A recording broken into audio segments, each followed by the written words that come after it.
Yan, kasama ko po ngayon si Miss Uragon. Andito kami sa bahay ni Ate Maricel. So update sana namin dun sa bibili natin.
Ah, asawa niya to? Saan sila galing? Naman po sa Raya. Ah, doon sila nakatira. Asa yung anak mo? Nahiya lumabas? Nahihinga Oh, umulan na! Ayan, inaabot na tayo ng ulan. So yun guys, alas 6 na. So pumunta nga ako dito kasi ngayon lang ako nagkaroon ng time na pumunta dito kila ate. Marabo ko ng kanya.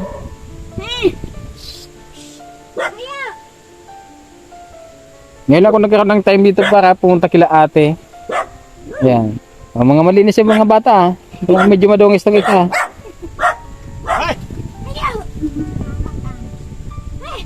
Ito te. Apo muna. Dahil sir, pamangkin ni akong ko. Ah, pamangkin. Maeskwela ka na sa aga? Yan po. Wow, isa po sa maeskwela. Ikaw maeskwela ka na sa aga? Kuya po. Ikaw man. Oh, may mga uniform na nito eh. Mayo pa sir. Oh, panuan? Mayo pa nga ni po ako sir ng pang-uniform. Wala pang pang-uniform. Paano yung makakapasok? Mga tsinelas, meron ba mga tsinelas yan? So sir, inalakan sa chinilas niya, naka ano sa labo baboy na wala naman sa irarong. Tapos, Hindi man sa kabalinada. bibili na naman. Bibili na naman ulit. Magkano na isang tsinelas ngayon? 50. Ayun po, sir. Si kuya hindi nakapagtrabaho si kuya? Hindi ba na po? Walang pambili ng uniform kuya? Paano yan? Paano makakapasok yung mga anak mo? Walang trabaho? Nung isang araw nakita ko yung nagbabalat ng mais na naman. Ha? Kulang, sir.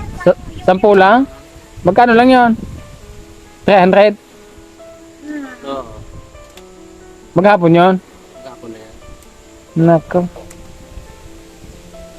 Asa yung anak mo na isa? Rosan! Pwede bang makilala? Rosan! Gusto kong kadali, sir. Oo, kasi malay mo magkita tayo dyan. Ikaw pala anak ni Ate Maricel. Hindi ko kilala. Hindi ka tabi gusto kong kadali, sir. Umiti ka! Nahiya ba? Huwag kang mahiya. Mana? Halika. Igdi Ay, bata pa pala yung anak mo. Ilan taon na yan? Minsan nyo, sir. 15? Ala, ba't pinayagan mo na mag-asawa yan, be? Hindi nga ni, sir. Talagang nagdulag siya sa kuya. Ah, tinakbuhan kayo. Nagtanan, tinanan. Pero ngayon okay na. Okay naman, sir. Hindi babayaan mo na sa nagsalita. Anong trabaho ng asawa? Iwan ko ka-answer kung ano. Be, halika, be. Marita, gusto Be. kong kadali, sir. Ato, malay mo tabangan taka. Malay. Dali, tatabangan ka na, sir. Dali. Dali na. Umiti ka! Nga naman, igdi ka sa mata ini. Dito ko lang, dito. Ito yung pinakapanganay na anak ni Ate Maricel. Alam mo, may tatanong lang ako. Ba't nag-asawa ka ng maaga? Sir. Kumusta naman yung buhay niyo? Ang pinon. Okay naman. Wala pa kayong anak.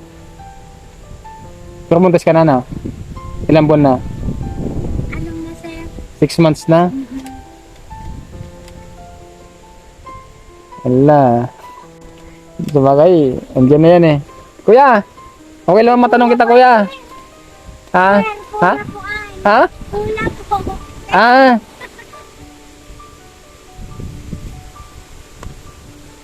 Ay, hindi natin Buti naintindihan ako. Hindi natin matatanong si yung asawa. Ano pangalan ng anak mo, te? Rosan po. Yan, hindi natin matatanong yung asawa ni Ate Rosan. Pipi pala na eh. Nako. O sa bagay, advice ko na lang sa'yo. Total, andyan na yan. Buntis ka na. Batang-bata ka pa. Sana wag mo na muna sundan. Kung nagkapanganak ka. Mahirap yung buhay. Tayo mo yung sitwasyon ng mama mo. Oh. 4 na yung anak. Pero tayo mo yung kalagayan nila. Mahirap. Na. O, kumusta naman yung pagkain nyo? Anong trabaho ng asawa mo?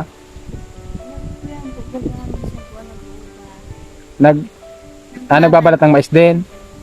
Yan yung trabaho dito, ano? Ano po, sir? Kupra. Tapos, wala na. Hindi kayo yung nagsisimot, yung mga tira-tira. Sayang, dapat nag-aaral ka muna.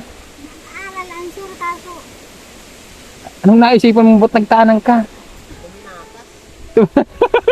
Tinakasan ka, kuya? Ay, hala.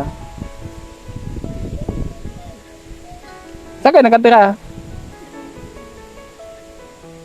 Ayaw na nga rong kain, sir. Doon pa, sa pinakadulo na. Di ba, yung papunta dito, tas papunta pa doon? Lipak? Ah, malayo pa doon. Ni Tanda rito, sir. Tapos, may...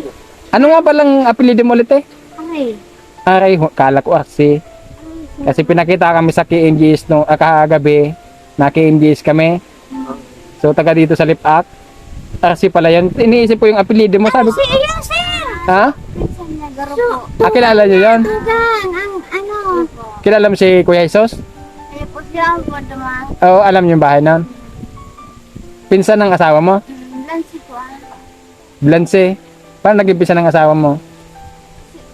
Ina po, ka, tugang. Ah, pamangkin ni Kuya Jesus ito? Ay, small world talaga, ano eh. Oh. Okay ka lang yan, Kuya? Kumusta naman yung asawa mo? Bait naman? At tignan ko nga anong ginagawa ni Kuya dyan. Ha? Saing. Patingin nga Kuya. Luto na ba? Sir, banggiyo na ba sir? Nagpaparauran Ay, yeah. pa naghapon. Ha?